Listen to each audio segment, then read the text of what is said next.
సరే ఇక మనం చూస్తున్న వైసీపీ నుంచి ఎక్కువగా నేతలందరూ కూడా బీజేపీలో అండ్ జనసేనలో జాయిన్ అవుతున్నారు సార్. దీని పట్ల అంటే టీడీపీ వాళ్ళు కాస్త అసంతృప్తి వ్యక్తం చేస్తున్నారు. అప్పుడు మేము వాళ్ళ హయాంలో ఉన్నప్పుడు మమ్మల్ని చాలా అవమానించారు. ఇప్పుడు వాళ్ళని మీరు చేర్చుకుంటున్నారు. ఇదెట్లా అని చెప్పేసి చాలా మంది బహిర్గతంగా క్వెషన్‌లు కూడా చేస్తున్నారు. మరి దీన్ని ఏ విధంగా చూస్తారు? దాన్ని ఇప్పుడు టీడీపీ, వైఎస్ఆర్‌సీపీ అవి గత 10 సంవత్సరాలుగా ఇద్దరు వైరు వర్గాలుగానే ఉన్నారు. హ్మ్. వాళ్ళ అధికారంలో ఉన్నప్పుడు వైఎస్ఆర్‌సీపీ ప్రతిపక్షంలో ఉన్నది. వైఎస్ఆర్‌సీపీ అధికారంలో ఉన్నప్పుడు తెలుగుదేశం పార్టీ ప్రతిపక్షంలో ఉన్నది. అది వేరు సమస్య. హ్మ్.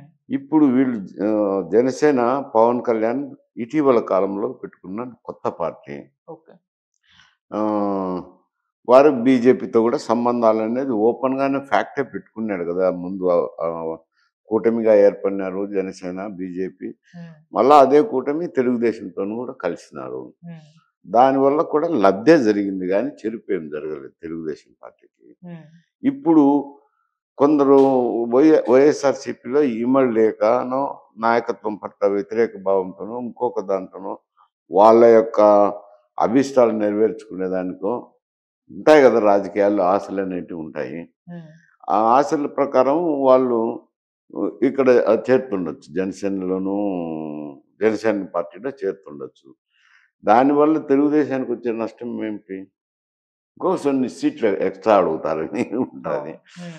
అటువంటివి ఉంటాయిలెండి. సహజంగా కూటమిగా ఉన్నప్పుడు, హ్మ్. ప్రభుత్వాలు ఏర్పాటు చేసినప్పుడు అయి కొన్ని వస్తాయి. కొన్ని ఇండివిడ్యువల్‌గా వ్యక్తుల వల్ల కొన్ని సమస్యలొస్తాయి. వచ్చినప్పుడు సర్దుబాటు చేసుకోవాల్సిందుంటది అంటారు. ఓకే.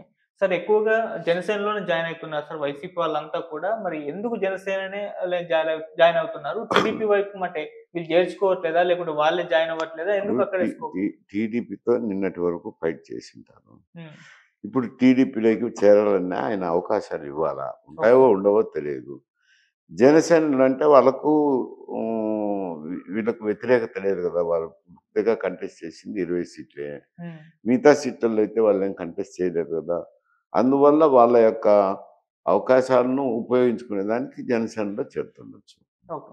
సార్ మామూలుగా అంటే కూటమిలో అంటే వీళ్ళు పొత్తులో ఉన్నారు కాబట్టి వీళ్ళేమైనా చర్చించుకుంటారా సార్? ఈ పార్టీలో ఈయన జాయిన్ అవ్వాలనుకుంటున్నారు. చేర్చుకోవాలా? వద్దా? అని అంటే నిర్ణయాలు ఒక తీసుకుంటారా? మారు చర్చించుకోవచ్చు. జనరల్‌గా ఒక మారు చర్చించుకోకుండా వాళ్ళ పార్టీలో నిర్ణయాలు వాళ్ళు తీసుకుంటారు. ఇప్పుడేమన్నా అధికారం ఒకరిని చేర్చుకుంటారు వైఎస్ఆర్‌సీపీలో నుంచి. హ్మ్. ఆయనకేదన్నా మీరు అధికారం ఇయ్యండి అని కూటమిలో అడిగితే అటు అటువంటి సమస్య ఉన్నప్పుడైతే చర్చించుతారు. ఇప్పుడు వైఎస్ఆర్‌సీపీ నుంచి ఎవరైనా పోతాంటారనుకోండి జనసేన. హ్మ్. మాకు ఎమ్మెల్సీ పదవినో లేకుంటే కార్పొరేట్ పదవో ఇప్పిస్తే మేము మీ జనసేనలో చేరతామంటే అప్పుడు తప్పకుండా ఇన్వేరియబుల్‌గా తెలుగుదేశంతో మాట్లాడాల్సుంటది. ఓకే. బేషరతుగా జనసేనలో చేరతాంటే దానికి చర్చించాల్సిన అవసరం ఏముంది? ఓకే. సార్ అండ్ ఇప్పుడు వైసీపీ పరిస్థితి చూసుకుంటే సార్ మొత్తం ఖాళీ అయిపోవడం చూస్తున్నాం. అందరు అంటే అప్పులు మంత్రులుగా చేసి జగన్మోహన్ రెడ్డి గారికి దగ్గరగా ఉన్న వాళ్ళు మాత్రమే ఆయనతో ఉన్నారు. మిగతా ఎవరు కూడా లేరు. మరి దీన్ని ఇప్పుడు ఎలా హ్యాండిల్ చేస్తారు జగన్మోహన్ రెడ్డి గారు? పార్టీని ఏ విధంగా కాపాడుకుంటారనేది ఒక చర్చగా మారిపోయింది. మీరేం చెప్తారు సార్? అది వాస్తవమే గదా! హ్మ్. ఉన్న వాళ్ళు వెళ్ళిపోతుండేది వాస్తవమే. హ్మ్. అదేం మీరు గాని, నేను గాని అందరం అంగీకరించాల్సింది. హ్మ్. ఎందుకు వెళ్ళిపోతున్నదని ప్రశ్నించుకొని దాన్ని మార్పు చేసుకోవాల్సింది జగన్మోహన్ రెడ్డి గారు. హ్మ్. అది జగన్మోహన్ రెడ్డి ఆలోచన చేసుకోవాల్సిన సమస్య. ఓకే. వీళ్ళు ఎందుకు వెళ్ళిపోతున్నారు? నాలో ఉండే లోపం ఏమిటి? అది పిలిపించుకొని వాళ్ళని మాట్లాడి ఇటువంటిది జరగకుండా చూస్తాం భవిష్యత్తులో అని నచ్చచెప్పుకోవాల్సిన బాధ్యత ఆయన మీద ఉంది. హ్మ్. పట్టించుకోకపోతే వెళ్ళిపోతారు. ఓకే. అవి విశ్లేషించుకొని వాళ్ళతో చర్చించి నచ్చచెప్పుకొని నిలుపుకోవాల్సిన బాధ్యత జగన్మోహన్ రెడ్డి గారి మీద ఉంది. ఓకే. అంటే ఇప్పుడు ఆయన ఏం జెప్పి అంటే ఏం హామీ ఇవ్వలేకపోతున్నారు సార్ వాళ్ళని ఉంచుకోవడానికి? వాళ్ళ దగ్గర కూడా ఆయన దగ్గర కూడా ఏం ఆప్షన్ లేదు. ఉంచుకునే దానికి పదవులు ఇస్తామని కాదు. అవును. ప్రతి ఒక్కటి పదవి ఎవరు ఎక్స్‌పెక్ట్ చేస్తారులెండి. అదంతా రాజకీయ నాయకులు ఆ స్థాయికి ఎదిగినాక ఇప్పుడు హ్మ్. ఆయన ఏమి ఇవ్వగలుగుతారని వాళ్ళు అడుగుతారు. హ్మ్. వాళ్ళు అడిగేది వేరు సమస్యలు. రెస్పెక్ట్ గాని, హ్మ్.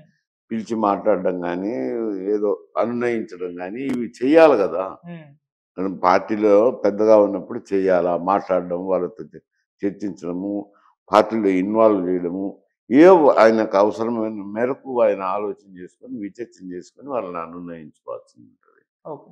సార్ పోయేవాళ్ళలాగో వెళ్ళిపోయారు సార్. ఇప్పుడు మళ్ళీ కొత్త నాయకత్వాన్ని పుట్టిస్తాం, మళ్ళీ జనాల్లో తిరుగుతానని చెప్పేసి స్టార్ట్ చేయడం కూడా అంటే చూస్తున్నాం. అట్టంటే ఏమవుతుందంటే హ్మ్. అప్పుడు వలసలు నిలుపుకోలేడు కదా. ఓకే. అది కాదు పద్ధతి, అది కాదు సాంప్రదాయం, అది కాదు. హ్మ్. ఈ మాదిరి చేసుకొని నచ్చ చెప్పుకొని ఉన్నోళ్ళను పక్కకు పోకుండా చూసుకోవాల్సిన బాధ్యత అయింది. ఇది లేకుండా వాళ్ళు పోయినా పర్వాలేదు, నేను ఇంకొకరిని చేర్చుకుంటాం, గొప్ప కొందరు పోవచ్చు, దానికేముంది. ఓకే. సార్ ఇప్పుడు అది జనాల్లోకి బెదిరింపు మాదిరి అవుతుంది, అన్నయించుంటుందా. ఓకే. వాళ్ళని బెదిరించినట్టు అవుతుంది. సంక్రాంతి నుంచి అన్నారు. మొన్న కూడా ఇక్కడికెళ్ళొచ్చారు. ఇప్పుడు కంటిన్యూ‌గా జనాల్లోనే ఉంటామని జెప్పేసారు. సో, ఈ విధంగా జనాల్లో తిరగడం మళ్ళీ తన కమ్‌బ్యాక్ ఏమన్నా ఇవ్వగలరా? వచ్చే ఎలక్షన్స్ నాటికి పార్టీ మొత్తం బలహీనంగా మారిపోయింది గదా! మరి ఇప్పుడు ముందుండి నడిపించి బలంగా మళ్ళీ పోటీ చేయగలడంటారా సార్? ఇప్పుడు ఏమవుతుంది అనేది ఎవరు చెప్పలేము. హ్మ్. ఓడిపోయినారు, హ్మ్. ఎవరైనా నైరాశ్యంలో ఉంటారు. అవును. వాళ్ళను ప్రైవేట్‌గా పిలిచి మాట్లాడడము, ఇంకొకటి చేయాల్సింది ఉంటది నాయకులను. హ్మ్. వాళ్ళు ఇన్వాల్వ్ అయ్యేటట్టు కొన్ని కార్యక్రమాలు చేయాలా.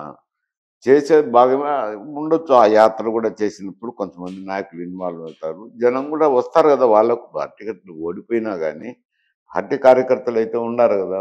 వచ్చినప్పుడు వాళ్ళకి ధైర్యం నూరిపోయడము, చేయాల్సినటి పార్టీ నాయకుడు చేయాల్సిన కార్యక్రమాలు చేయలే. ఇంకా ఆయన మొదలుపెట్టలే. ఆయన ఎప్పుడు ప్రారంభించుకుంటారో మరి చేయడం అయితే చేయాల్సిందే. ఎవరైనా చేయాల్సిందే. ఆ పరిస్థితుల్లో జగన్మోహన్ రెడ్డి ఉన్నా చేయాల్సిందే, ఎల్లయ్య ఉన్నా చేయాల్సిందే, పుల్లయ్య ఉన్నా చేయాల్సిందే అంట. ఓకే.